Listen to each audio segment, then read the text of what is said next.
Jerusalem. In the year 66 AD, tensions are rising in the city. The Judeans, who have called this land their home for thousands of years, have been under the rule of the Romans ever since the famous general Pompey the Great conquered the city back in 63 BC.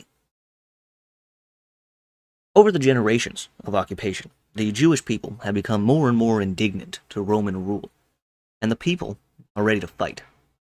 And all it takes is one small incident of some Greeks sacrificing some birds in front of a local Jewish synagogue to cause one of the temple leaders to cease his sacrifices for the emperor.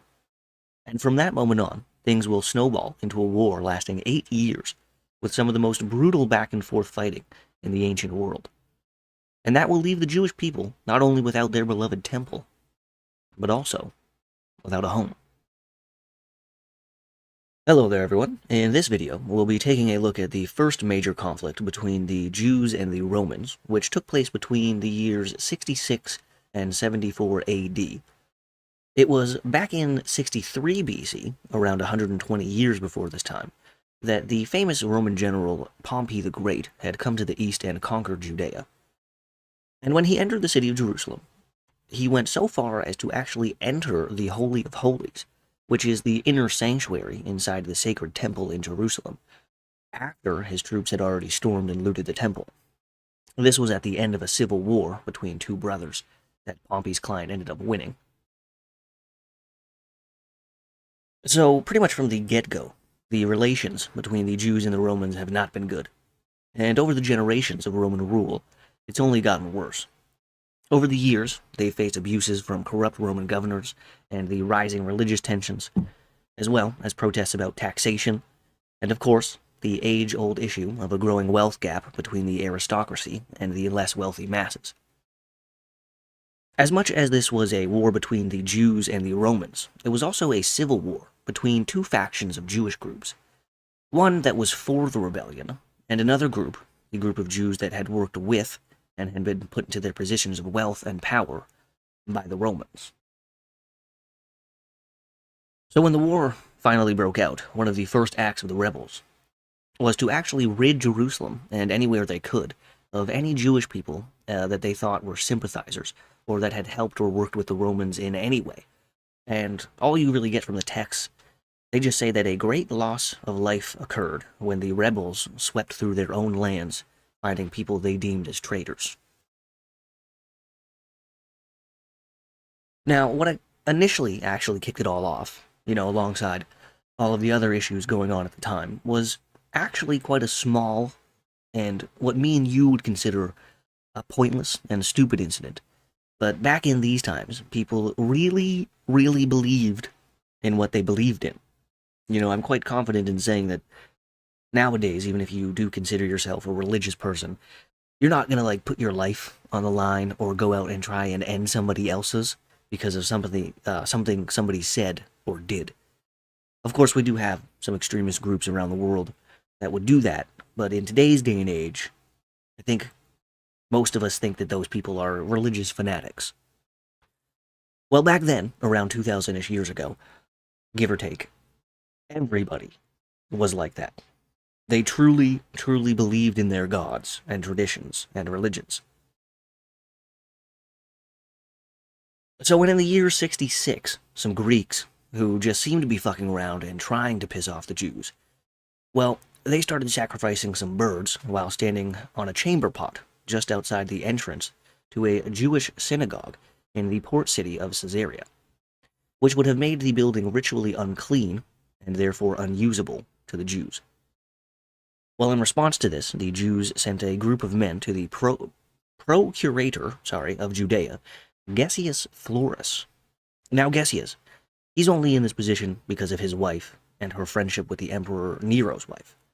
So he's not the most diplomatic and didn't really know what the hell he was doing. I mean, ever since he had taken his post in Judea, he had really been favoring the Greek population over the Jewish one. This, in turn, let the Greeks feel more emboldened and to not fear repercussions for doing things like sacrificing some birds in front of a Jewish synagogue. So the petitioners go to Gessius and actually had to pay him 8 talents just so that he would actually even hear their plights. But after getting the money, Gesius just straight up ignores the men. Well, actually, no. No, he doesn't ignore them. He arrests and imprisons the petitioners.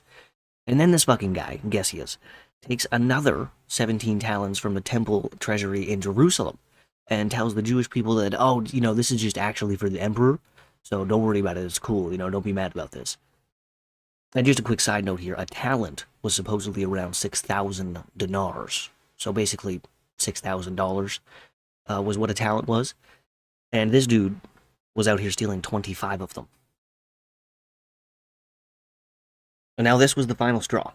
A temple clerk by the name of Eleazar ben Hananiah stopped offering prayers and sacrifices for the emperor at the temple, and attacks on Roman citizens and the so-called traitors started to become more and more frequent.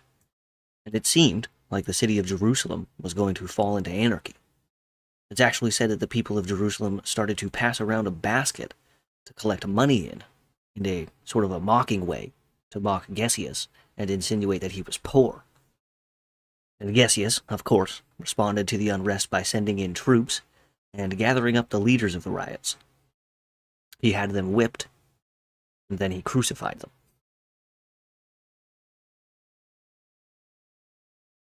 But yeah, that only made the situation worse, obviously, because shortly after this, groups of armed Jewish people began to gather, and when they were ready, they attacked and overran the Roman garrison stationed inside the city, and slaughtered them all. And once done with cleansing Jerusalem, the rebels then systematically went through the country and removed any sign of Roman authority or Rome at all. And it was actually at this time that the Sicarii rebels, another faction of Jewish rebels, surprised the Romans at Masada and took that fortress. But we shall get to that a little bit later. The commander of the garrison that was stationed on the west side of Jerusalem, much smaller garrison, that man's name was Metellus. He and his men were completely surrounded, so they offered to surrender if they were allowed safe passage outside of the city and Judea. But when they gave up their weapons, the Jews, led by Eleazar, surrounded them and killed all of the soldiers except for Metellus, who was apparently forced to convert to Judaism. And to top it all off, the pro-Roman king, Herod Agrippa, and his family, they fled Jerusalem, leaving the city's Roman citizens to fend for themselves. Now it was bad in Judea. Greeks were attacking Jews, Romans were attacking Jews were attacking everybody, even themselves. Just random acts of violence were happening all over the country. So, with complete turmoil taking over the province of Judea, the Roman legate of the neighboring province of Syria, Gaius Cestius Gallus, was called upon. Cestius gathered together the legion of the 12th Fulminata, aka the 12th Thunderbolts, as well as having some different cohorts from the Legio III Gallica, Legio IV Silica, as well as some of the units from the Legio VI Ferrata, or otherwise known as the 6th Ironclad Legion. Fucking badass. And of course, the auxiliary and allied troops that the Roman armies always had alongside them. The Romans brought together about 36,000 men to really put up a show of force and to hopefully end this rebellion quickly, so that they could get back to doing business like they like to. And initially, the campaign of Cestius, it was going wonderful. He captured Narbata and Sepphoris. Some cities did surrender without a fight. The army then continued forward to Acre, I believe that's how it's pronounced, easily taking that town, and then onward to Jaffa, where it said, under the orders of Cestius, 8,400 people were massacred. Just a little side note for the Romans, no big deal, just murdered 8,000 people, but we're just going to make a passing note in our history books about it. Moving on.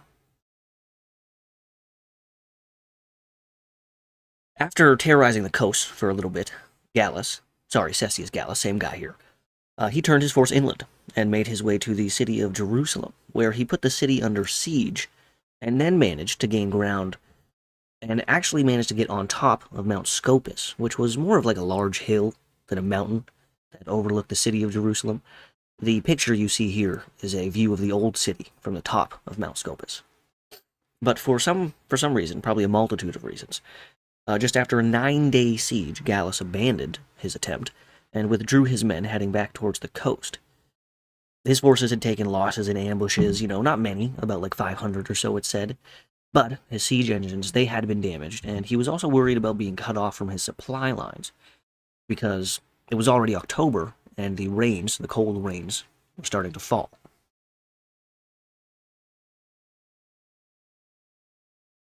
Now, the entire time the Roman force was retreating back to the coast, they were followed by the Judean rebels, who would try and catch any stragglers that strayed too far behind the main force.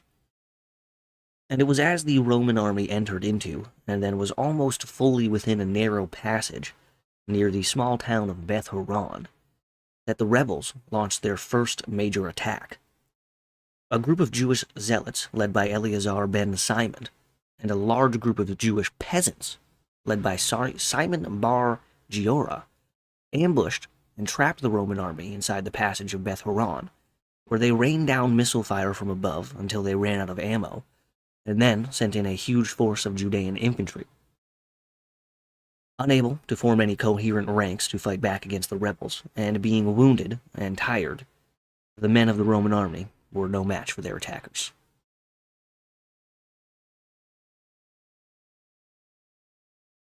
The Judean rebels inflicted one of, if not the worst, loss suffered by a Roman army in a rebellious province in the history of the empire.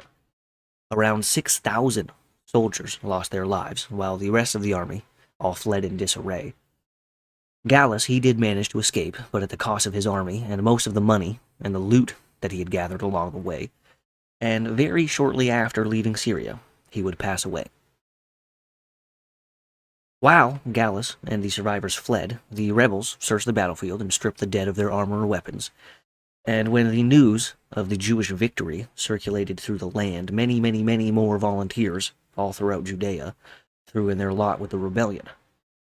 In fact, the Romans were so thoroughly beaten and kicked out of Judea that for the first time in a very long time, a Jewish government was in charge of Jerusalem. But in just 2 short years, the people in charge of the Judean provincial government will find themselves besieged inside the temple of Jerusalem by Jewish zealots. But I digress there. I should cover that event either in this video or a future one, depending on how long this one takes.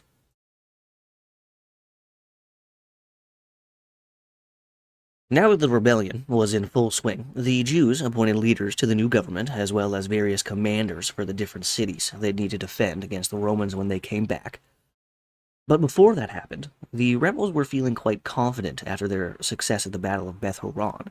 So 3 men, Niger the Perean, Johanan the Icean, and Shila the Babylonian, gathered together a force of Jewish militia and attempted to take the town of Ashkelon, which this whole time had stayed loyal to Rome, and actually still had a very small Roman garrison in it.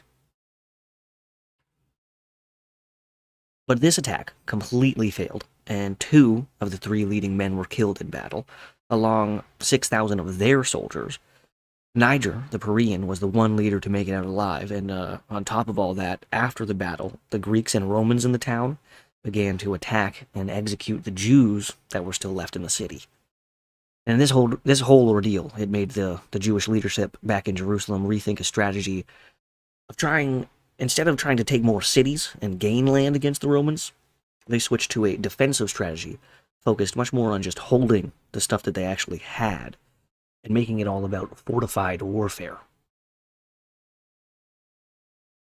Now, it was sometime after this defeat that the Sicarii leader, Menahem ben Yehuda, the Sicarii are the ones I talked about earlier, the super extreme portion of the Zealots, the ones that took the fortress of Masada from the Roman garrison there. These guys, they were nuts. They would kill anybody that they deemed as a Roman sympathizer. At one point, they actually massacred a Jewish settlement called En-Gedi. They killed 700 of their fellow Jews, and it doesn't say why. But they must just not have conformed to the view of Judaism that the Sicarii did. And unluckily for them, they were a small enough group of Jews that the Sicarii thought they could just get away with disposing of, and Well, they did. And like I said before, as much as this war is between Jews and Romans, it was very much a war between Jewish people over differing opinions on what it actually meant to be a Jew and who you actually followed.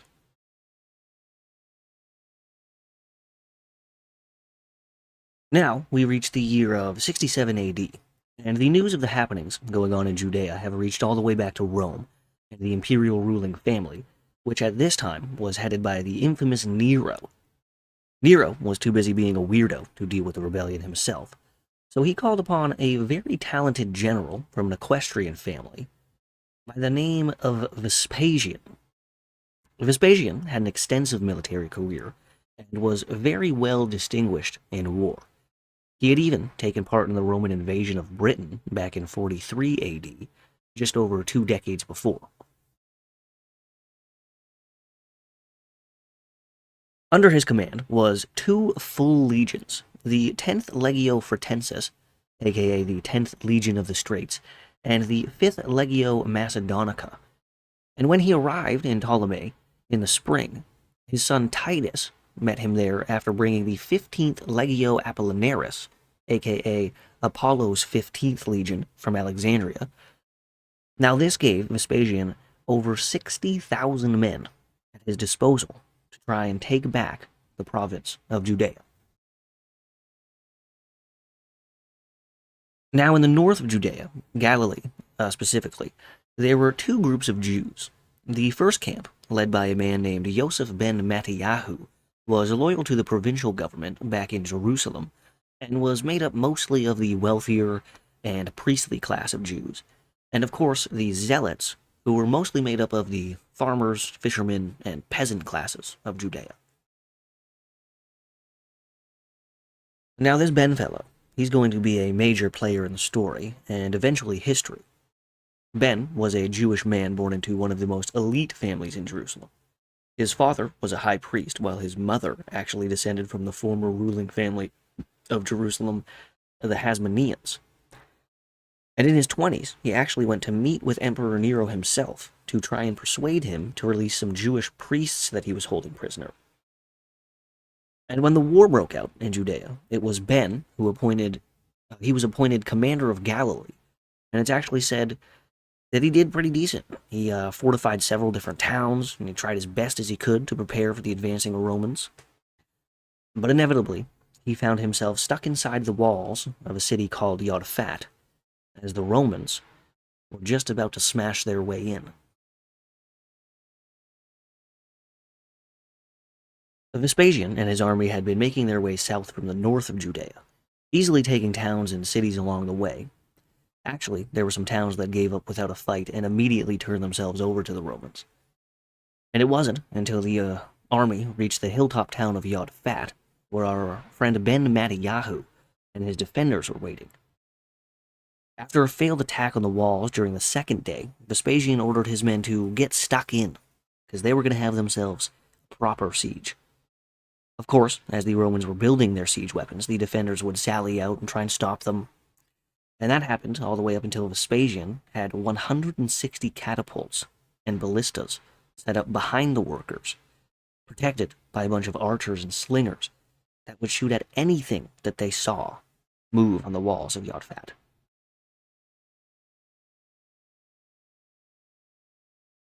Vespasian had also ordered that a ramp be built against the walls so that a battering ram could be brought up to create a breach.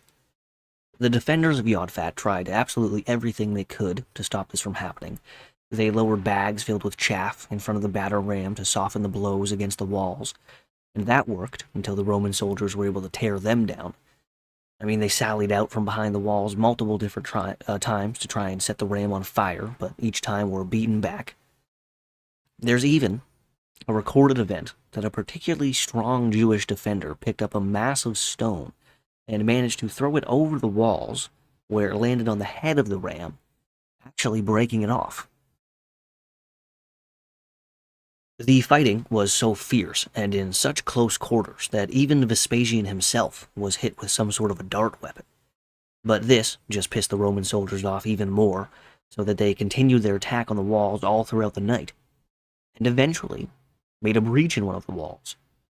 But when they tried to surge through the gap and climb the walls at the same time, the defenders poured boiling oil all over the men, climbing the walls, and then charged forward into the breach themselves to stop the Romans from getting through.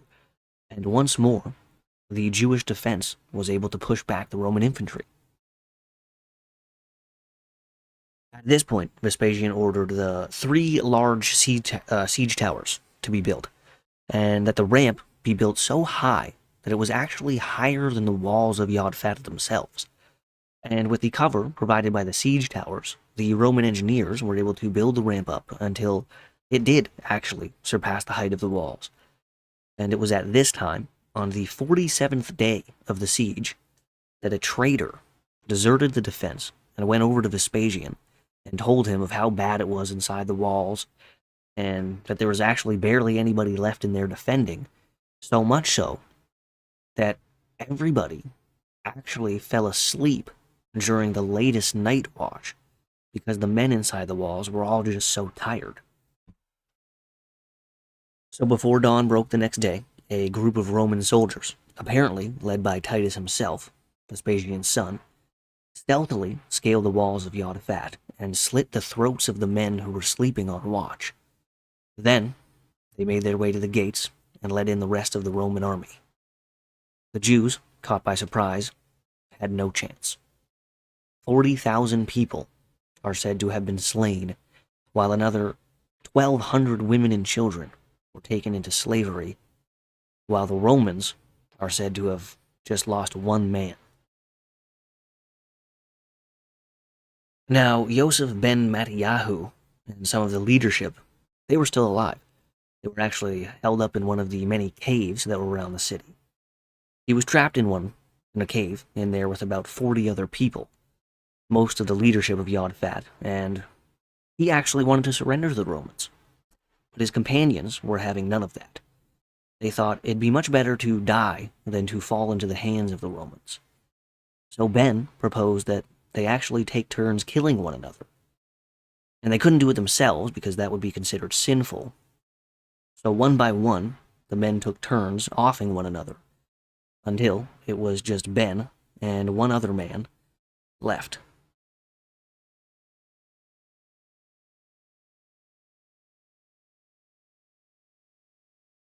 They both looked at each other and were like, yeah, fuck this, yeah, let's go surrender. I'm not dying in this cave. So they did. And when Ben was taken to see Vespasian, he came up with the idea that he would tell the Roman general that he knew of a prophecy that pointed to him, Vespasian, as the next emperor of Rome. Vespasian, liking what he was hearing from the rebel leader, decided that he would actually let him live, and that he would accompany him on his campaign through Judea. Ben, on his part, began to work with Vespasian and the Romans, even being the negotiator during the upcoming siege of Jerusalem, which his parents were being held hostage in. In fact, Ben will become so intertwined with Vespasian and the Flavian dynasty that he creates, that he will eventually end up becoming a sort of official historian for the Roman ruling family during his life. And it's actually his works that historians and myself have used to try and determine what was going on at this time in history. Ben will eventually be granted Roman citizenship and rebrand himself as the Roman historian Flavius Josephus. And in part 2 of the First Roman and Jewish War, we will continue to follow him and the Flavian family as they try and bring the province of Judea back under Roman rule. Now, for the remainder of the year 67, Vespasian continued clearing out the rebels along the coastline, and when all was said and done, the estimates are that around 100,000 Jews were killed or sold into slavery by the time the summer came to an end. In Jerusalem, even though the Romans were no longer in control, it was actually about to get a lot worse for the people living there. Because, without the authority of the Romans holding everything together, the cracks started to show very quickly between the various groups of Jewish people. The city was packed full, and the three largest groups of Jews didn't really get along with each other. The provisional government that was put in place back when the Romans were kicked out of Judea, the Zealots, who had been streaming into the city ever since their losses in the north to Vespasian, and lastly, the Sicarii, the group of Jews that were extreme to the max. They are the ones who would go around and kill everybody they didn't like. I mean, Jews, Roman, Greek, didn't matter to them. And now, when you put three large groups of people who don't really see eye to eye on very crucial things together, it usually doesn't end up well, and there's no exceptions in this story. It didn't take long for violence to break out headed by the Sicarii and the Zealots. They pretty much just started to execute anybody they thought might even be thinking about surrendering to the Romans. In response to the violence, a leader of the provincial government by the name of Ananus ben Ananus. This, apparently, is the guy who ordered that Jesus' brother be stoned to death. He began to speak out against the two other groups of Jews and told his followers that it was time to stand up against them. They were robbing and killing their fellow Jews and using the temple as their base of operations, which was definitely not the intended purpose of the temple, to say the least. And now the Zealots and Sicarii. I'm just going to use Zealots from now on, but you get the point. The Zealots, who were held up inside the temple at this time, got word that Ben was gathering an armed force to try and get rid of them. So they didn't just sit back and wait for him, no. They jumped up right away and began to go through the streets of Jerusalem, attacking anybody that they came across. Ben, hearing of this, got his men together as fast as possible and met the Zealots in the streets. And at first, the two groups, they just sat at a distance from one another, threw some rocks back and forth, like two groups of school kids fighting after class. But eventually, the rocks turned into javelins, and shortly after that, full-on hand-to-hand combat in the streets of Jerusalem was going down between Jewish people. After some hard and bloody fighting, the Zealots were pushed back into the temple and trapped there by Ben and his 6,000 men. But Ben wasn't trying to have a full-on siege of the temple, so he decided to send in a messenger to negotiate with the Zealots. The messenger was a man named John of Giscala. John seems like a real dickhead, because after being trusted to talk with the Zealots, this guy goes into the temple and tells them, look, you've got two options. You can either surrender and most definitely die, either because you will be executed for your crimes, or just because the people, they're going to go full-on vigilante mode on your asses as soon as you leave this temple. Or you can ask for some help from an outside group of people. And John knew just the perfect group. So, with time running out for the Zealots, they drew up a letter that was then sent to the Idumeans, aka the Edomites. And the letter said that, oh my god, please come and help us. This crazy bastard Ben Ananus is going mad with power, and he's actually surrendered to the Romans and is going to give control to them of the city of Jerusalem. And if you don't come and save our asses right fucking now, well then you'll be next, and the true Judaism will be gone forever. These Edomites, they have been converted to Judaism ever since they began to live in the southern parts of Judea under the Hasmoneans. So if you're wondering why they would care, it's because of religious reasons. Well, when Ben learned of the 20,000 approaching Edomites, he ordered the city gates to be shut and the walls to be manned. And when the Edomites showed up outside the city, they were like, yo, what's going on here, guys? Like, how come you're locking us out? We're all Jewish here. Why would you bar us from the city that we share in common? Unless the letter that we got was true, and that you guys are holding the true Jewish people hostage in the temple, and you guys are going to surrender to the Romans. The men on the walls, they tried to shout down to the Edomites that, like, no, you've got it all wrong. The Zealots, they've been robbing us and shit.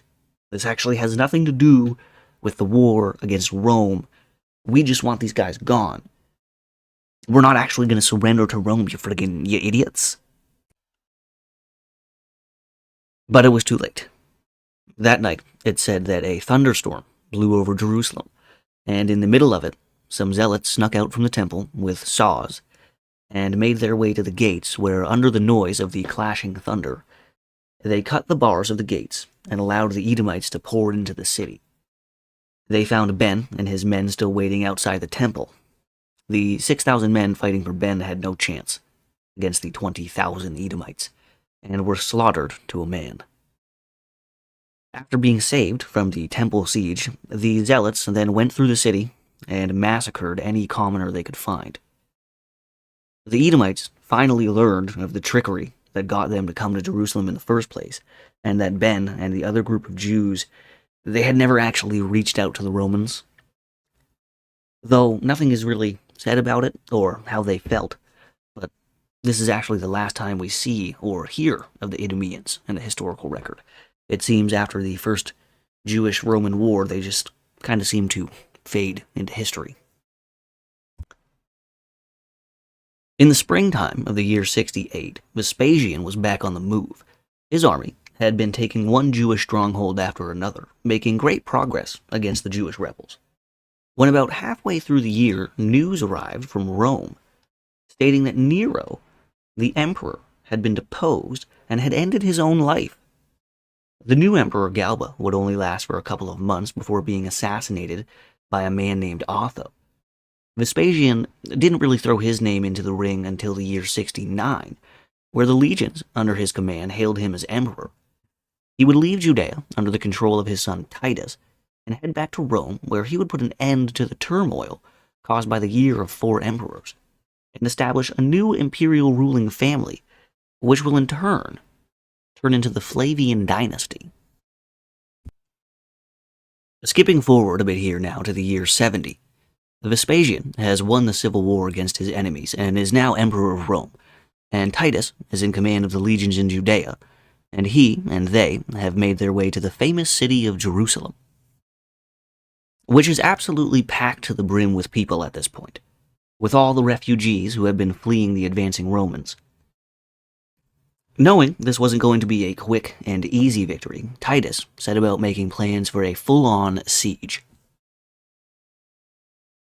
He surrounded the city with 4 legions: the 5th Legio Macedonica, the 13th Legio Fulminata, the 15th Legio Apollinaris, and the 10th Legio Fretensis. Then, Titus ordered that a trench be dug all the way around the walls of Jerusalem, basically trapping everyone inside. And for the final touch, Titus had walls built with towers that were just as high as the walls of the city. And with that, Jerusalem was surrounded. It's said that anyone that was caught within the area between the walls would be crucified on a big dirt mound facing the city. And apparently one day, there was at least 500 crucifixions done. The initial spearhead of the attack started just north of the Jaffa Gate, where the Romans attacked the 3rd wall. This wall had just been built shortly before the siege began, so the Romans had little trouble breaching it, and by the end of May, they had actually managed to breach the 2nd wall as well, which pushed back the defenders to the temple and the upper and lower city. Life for the people inside Jerusalem was getting really bad. At this point, the zealots were going overboard with their violence that they were committing against their own people, and there was quite a large portion of people that began to speak of surrendering to the Romans. Well, in response to that, the zealots burned a massive amount of food that they had stockpiled, because in their minds they thought that it would incite the people to fight harder against the Romans, but all it ended up doing was causing people to starve to death. Nice. Now, after the Romans had fought their way into the city, they wanted to take the fortress of Antonia, because it would give them a perfect vantage point to assault the temple, where the majority of the rebels were held up. But even after managing to take that, the Jewish rebels were still fiercely defending the temple. In the back and forth bloody fighting between the two sides, a Roman soldier is said to have thrown a burning stick onto the walls of the temple, and even though Titus wanted the temple to be spared so that he could hopefully transform it into some sort of a temple dedicated to the Roman pantheon, there was no stopping the fire once it started, and it started to spread very, very quickly. And as the flames spread all throughout the city, the Jewish defense crumbled as the rebels began to flee. Our friend Ben, who now goes by Josephus, was actually there to witness the fall of his people. He describes the scene. As the legions charged in, neither persuasion nor threat could check their impetuosity. Passion alone was in command. Crowded together around the entrances, many were trampled by their friends. Many fell among the still hot and smoking ruins of the colonnades and died as miserably as the defeated. As they neared the sanctuary, they pretended not even to hear Caesar's commands, and urged the men in front of them to throw more firebrands. The partisans were no longer in a position to help. Everywhere was slaughter and flight. Most of the victims were peaceful citizens, weak and unarmed, butchered wherever they were caught.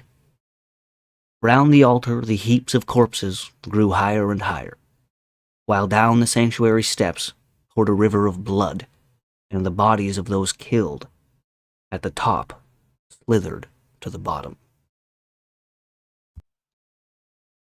Josephus says that Titus didn't want the temple destroyed and that it was all the fault of the common Roman soldiers, but I think he was just trying to curry some favor with Titus, since, his dad was now the emperor.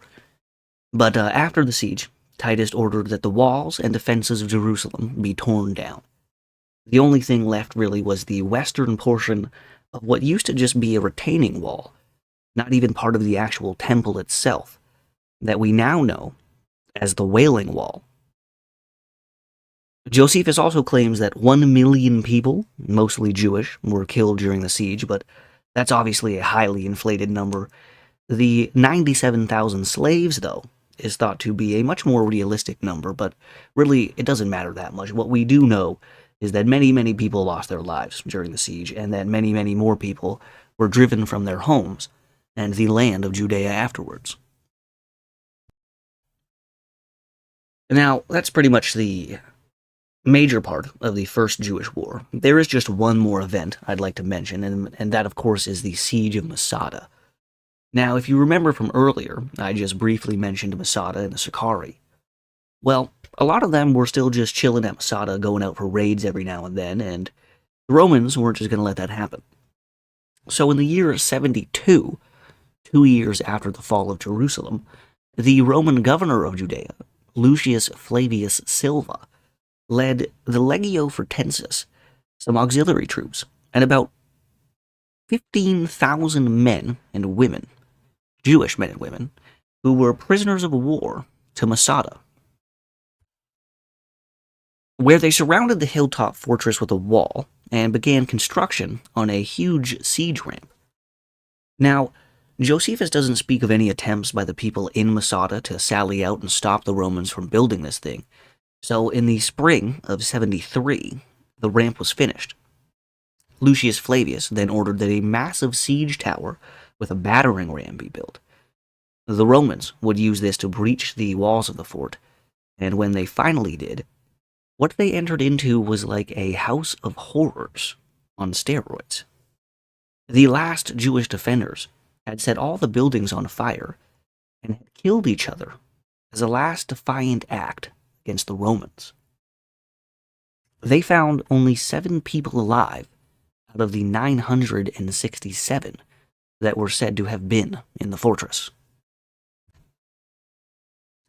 And now, this is what Josephus says happened, but modern takes on the event lean much more towards it actually being a Roman massacre that killed the remaining Jews left in Masada. At this point, the Romans, they were in no mood to take prisoners, and I highly doubt they would have accepted a surrender by the Jews. I honestly think that the Romans, when they finally made their way into the city, again, just lost control and slaughtered anybody that they could find. But now that, pretty much, is the end of the First Jewish-Roman War. There's some mopping up operations that take place, but nothing too important.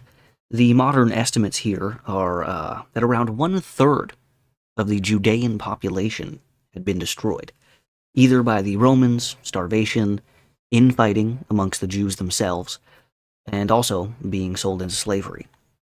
Jerusalem itself is said to have lost 90% of its population. The upper social class of Jewish society had been completely wiped out. The priestly class and the aristocratic oligarchy that was run by the families who controlled the priesthoods and other important religious roles, that was basically gone. And with the destruction of the temple, Judaism itself was changed. It went from a religion based around worshipping at one temple and being led by one high priest to, after the war, Jews, they began to rely much more on their sacred texts and began to use the synagogues that were all over the place as a place of worship, and rabbis as their highest levels of religious authority. The Jews, even though they've lost this war, they will not forget the loss they suffered against the Romans, and in about a lifetime from the end of the first revolt, will revolt again, 2 more times actually. I should be covering the Kaitos War in the next video, and then finally the Bar Kokhba revolt. The latter is the war that is the reason why the Jews were expelled from Judea, and why we now know it as Palestine. Thank you for listening, hope you enjoyed, and have a good one.